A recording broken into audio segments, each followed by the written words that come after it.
রমাদানের অবশিষ্ট দিনগুলোর মধ্যে সবচেয়ে গুরুত্বপূর্ণ আমলের নাম হলো ইতিকাফ, যেটা রমাদানের শেষ দশকে করতে হয়। ইতিকাফ অবশ্য রমজানের প্রথম দশক, মাঝের দশক, এই দিনগুলোতেও করা যায়, একদিন দুই দিনও করা যায়, কিন্তু মাসনুন যে ইতিকাফ নবী করিম সাল্লাল্লাহু আলাইহি সাল্লামের রমাদানে, সেই প্রতিষ্ঠিত সুন্নাহ নবী সাল্লাল্লাহু আলাইহি সাল্লামের রমাদানে, সেটি হলো রমজানের শেষ দশকে ইতিকাফ করা।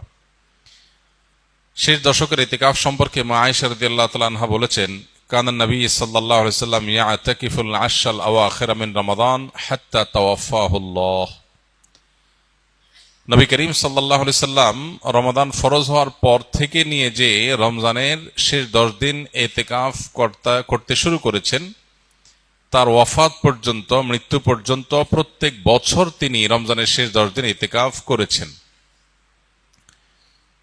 এবং আবু হুরায়রা রাদিয়াল্লাহু তাআলা আনহু বর্ণিত আরেকটি হাদিস থেকে আমরা জানতে পারি যে নবী সাল্লাল্লাহু আলাইহি সাল্লাম তার জীবনে প্রত্যেক বছর রমজানের শেষ 10 দিন ইতিকাফ করেছেন, আর জীবনের সর্বশেষ রমজান যেটি ছিল, সেই রমাদানে তিনি 20 দিন ইতিকাফ করেছেন। যে আমলটি প্রিয় নবী সাল্লাল্লাহু আলাইহি সাল্লাম জীবনে কোনো বছর, কোনো রমজানে একবারও ছাড়েননি, আমাদের সমাজে বেশিরভাগ মানুষের জীবনে সে আমলটি জীবনে একবারও করা হয়নি। এর চেয়ে বড় দুর্ভাগ্যের বিষয় আর কি হতে পারে? এর চেয়ে বড় হতভাগ্যের বিষয় আর কি হতে পারে? চরম শত্রুর সাথেও তো মানুষের এই বৈপরীত্য থাকে না। এরকম বৈপরীত্য নবী সাল্লাল্লাহু আলাইহি সাল্লামের সাথে আমাদের আচরণগত, আমলগত বৈপরীত্য আমরা সৃষ্টি করে ফেলেছি। এই জন্য আমরা নিয়ত করে নেই, আল্লাহ রাব্বুল আলামিনের কাছে তৌফিক কামনা করি, আমরা ইনশাআল্লাহ রমজানের শেষ 10 দিন ইতিকাফ করব। ইতিকাফ মানেটা কি? ইতিকাফ শব্দের অর্থ কোথাও নিজেকে আবদ্ধ করে ফেলা, নিজেকে বন্দী করে ফেলা। ইতিকাফের মূল কথা হলো রমাদানের এই দিনগুলোতে যখন আমরা ইতিকাফ করব, এই দিনগুলোতে আল্লাহর ঘরে, মসজিদে নিজেকে আটকে ফেলা, আবদ্ধ করে ফেলা। দুনিয়ার মানুষের কাছে মানুষ বিভিন্নভাবে চাইতে পারে। চাওয়ার চরম সীমা হলো, চাওয়ার সর্বোচ্চ লেভেল হলো যে কারোর গেটে গিয়ে বসে পড়া, পাও ধরে বসে পড়া, যে না দেওয়া ছাড়া যাচ্ছি না, যে কোনোভাবে আদায় করার জন্য পণ করা। আল্লাহ রাব্বুল আলামিনের কাছে আমরা সারা বছর দোয়া করি, মুনাজাত করি, চোখের পানি ফেলি, তৌফিক অনুযায়ী কম বা বেশি, কিন্তু ইতিকাফের আমলের মাধ্যমে মূলত আল্লাহ রাব্বুল আলামিনের ঘরে এসে কাঁথা বালিশ নিয়ে, গাট্টি বস্কা নিয়ে আমরা একরকম বসে যাই আল্লাহর ঘরে, যে আল্লাহ তোমার মাগফিরাত নিয়েই আমি যাব। কোন মানুষের গেটে, দুয়ারে বা পাও জড়িয়ে খুঁটি গেড়ে বসে যেরকম মানুষ চায়, সেই চাওয়ার ফলে সাধারণত মানুষ খুব কমই বিফলে যায়। ঠিক একইভাবে আল্লাহর ঘরে ইতিকাফ করতে এসে একদম খুঁটি গেড়ে বসে যাওয়াটা এরকম চাওয়া অনেকটা। এই চাওয়ার ভিতরে অবর্ণনীয় এক তৃপ্তি আছে, এই চাওয়ার মধ্যে অন্যরকম এক আবেগ আছে, ভাব আছে। এই আবেগটা উপলব্ধি করার তৌফিক যাদের হয়েছে, তারা জীবনে কখনো ইতিকাফ ছাড়তে খুব কষ্ট হয়। ইতিকাফের স্মৃতি তারা ভুলতে পারেন না। প্রিয় ভাইরা আমার, গোটা পৃথিবীর হাজার হাজার সৃষ্টি আল্লাহর, এগুলো আমাদেরকে, আমাদের মনোযোগকে, আমাদের ফোকাসকে নানা দিকে বিক্ষিপ্ত করে রেখেছে। সোশ্যাল মিডিয়ার এই যুগে, বিশেষ করে অনলাইনে বিচরণের এই সময়টাতে আমাদের মনোযোগ হাজার হাজার জিনিস নিয়ে যাচ্ছে।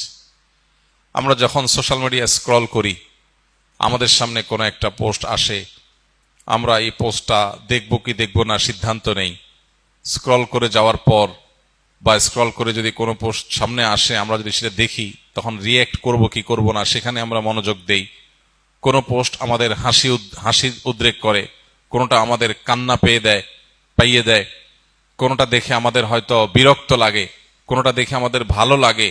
আমাদের অনুভূতি, আমাদের আবেগ, আমাদের সিদ্ধান্ত, এগুলো এত ভাগে বিভক্ত যে পরিপূর্ণ আল্লাহ রাব্বুল আলামিনের প্রতি মনোযোগী হওয়ার সুযোগ, পরিপূর্ণ আল্লাহর দিকে ফোকাস দেওয়ার সুযোগ, আল্লাহর দিকে ফোকাস তো অনেক পরের বিষয়, নিজের নফসের প্রতি ফোকাস দেওয়া, নিজের ভালোর চিন্তা করার সুযোগটা আমাদের দিন এবং রাত 24 ঘন্টা আমরা ব্যয় করে একটু বের করতে পারি না। বেশিরভাগ মানুষ শেষ কবে নিজেকে নিয়ে ভেবেছেন?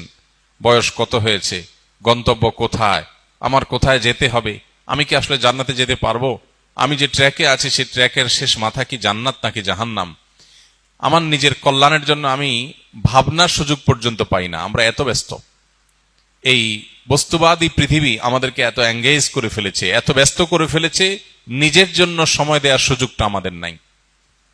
আমরা ব্যস্ত। আমাদেরকে জিজ্ঞেস করা হয় কেন ব্যস্ত? আমাদের ক্যারিয়ারের জন্য ব্যস্ত, আমাদের নিজের উন্নতির জন্য ব্যস্ত, আমাদের সামাজিক অবস্থানের জন্য ব্যস্ত।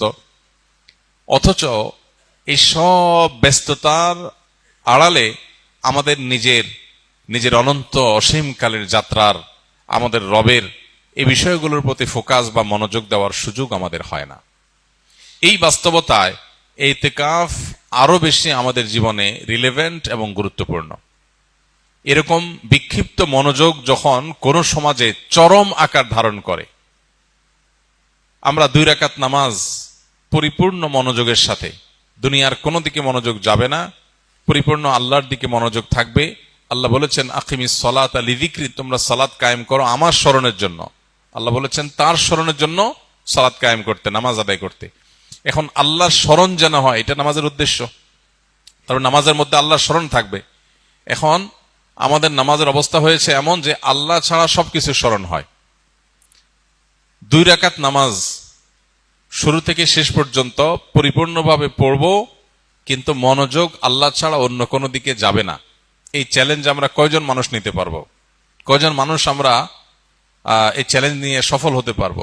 চ্যালেঞ্জ নিয়ে দেখেন যে নামাজ শুরু করেন, নফল নামাজ 2 রাকাত নিয়ত করেন, একদম সালাম ফেরানো পর্যন্ত একবারের জন্য ছেলে মেয়ে, ফ্যামিলি, বিয়ে শাদী, মা বাপ, ব্যবসা বাণিজ্য, কাজ কাম, পড়া লেখা, ক্যারিয়ার, সোশ্যাল মিডিয়া, বাইরের কোনো জগৎ, কোনো কিছুর প্রতি মনোযোগ থাকবে না, পরিপূর্ণ আল্লাহর দিকে মনোনিবেশ করবেন। এরকম 2 রাকাত নামাজ পড়া সহজ না কঠিন দেখেন চিন্তা করে, প্রিয় ভাইরা আমার।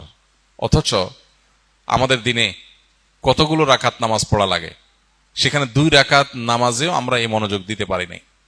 পৃথিবীতে যারা সফল হয়েছেন, যারা জাগতিক বিচারে সফল হয়েছেন, সফল ব্যবসায়ী, সফল ক্রীড়াবিদ, সফল চাকরিজীবী, সফল পেশাজীবী, যে কোনো মানুষ তার জগতে সফলতা অর্জন করেছেন, সাফল্য অর্জন করেছেন। সাফল্যের জাগতিক সংজ্ঞায় বা প্রচলিত অর্থে সাফল্যই বোঝাচ্ছি আমরা।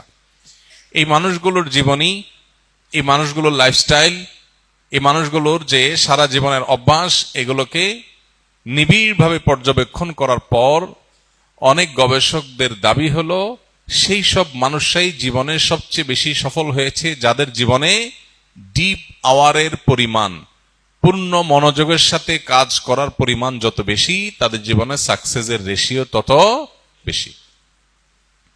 অর্থাৎ আপনি কোনো কাজে পরিপূর্ণ মনোযোগ কতক্ষণ রাখতে পারছেন, এটা আপনার সাফল্যের অনেক গুরুত্বপূর্ণ একটা শর্ত। যে একটা কাজ করতে গিয়ে 5টা কথা মনে আসে, একদিকে চলে গেলে আরেক দিকে তার মাথা চলে যায়, তার জন্য সাফল্য খুব কঠিন। যে কোনো কাজ করার জন্য পরিপূর্ণ মনোযোগ দিয়ে করে, জগতে যাই হোক সে তার কাজ থেকে সরে না। আপনারা যারা স্কিলে ভর্তি হয়েছেন, প্রশিক্ষণ নিচ্ছেন, যে প্রশিক্ষণ পরিপূর্ণ মনোযোগের সাথে নিচ্ছে, ক্লাসে পূর্ণ মনোযোগ দিচ্ছে, সিস্টেম পরিপূর্ণ মানছে, এই মুহূর্তে সে প্রশিক্ষণ নিতে আসছে, অন্য জগতে সে যেতে চায় না, পূর্ণ মনোযোগ দিতে পারে, সে তত বেশি সাকসেস হয়। যারা স্কিল থেকে ট্রেনিং শেষ করে এখন বিভিন্ন জায়গায় জবে আছেন, যে ব্যক্তি তার জবের দিকে যত বেশি মনোযোগ দিবে, যত বেশি ফোকাস দিবে, তার কাজটাই সবচেয়ে গুরুত্ব পাবে, অন্য দিক থেকে মনোযোগ সরিয়ে এদিকে যত বেশি মনোযোগ ইনভেস্ট করতে পারবে, সে চাকরিজীবী হিসাবে তার ওই কাজের জগতে তত বেশি সাকসেস হবে। আর যার মনোযোগ যত কম থাকবে, তার সাকসেসের পরিমাণ তত কম হবে। এই মনোযোগ এখন নষ্ট হওয়ার মতো হাজার হাজার ডোপামিন, হাজার হাজার মনোযোগ বিনষ্টকারী ডোপামিন আজ চতুর্দিকে ছড়িয়ে ছিটিয়ে দেওয়া হয়েছে। স্পিরিচুয়ালি, আধ্যাত্মিকভাবে আমাদের মুসলমানদেরকে ধ্বংস করবার জন্য হাজারো আয়োজন আছে। যেগুলোকে আপনি দেখছেন নিছক বিনোদন, এগুলো মূলত আপনার আমার রুহানি শক্তি ধ্বংসের আয়োজন। যেগুলোকে আপনি দেখছেন নিছক টাইম পাস, সেগুলো আসলে টাইম পাস না, সেটা আপনার লাইফ পাস। আমাদেরকে শেষ করে দেওয়া হচ্ছে, মনোযোগ নাই। 2 রাকাত নামাজ পড়ার মতো মনোযোগ যার নাই, তার জীবনে সাকসেস কোত্থেকে আসবে? প্রিয় ভাইরা আমার, ইতিকাফ আপনার জীবনে, আমার জীবনে এই অভাবটা পূরণে সবচাইতে বড় ভূমিকা রাখবে। কারণ ইতিকাফের মানেই হলো তুমি একমুখী হও।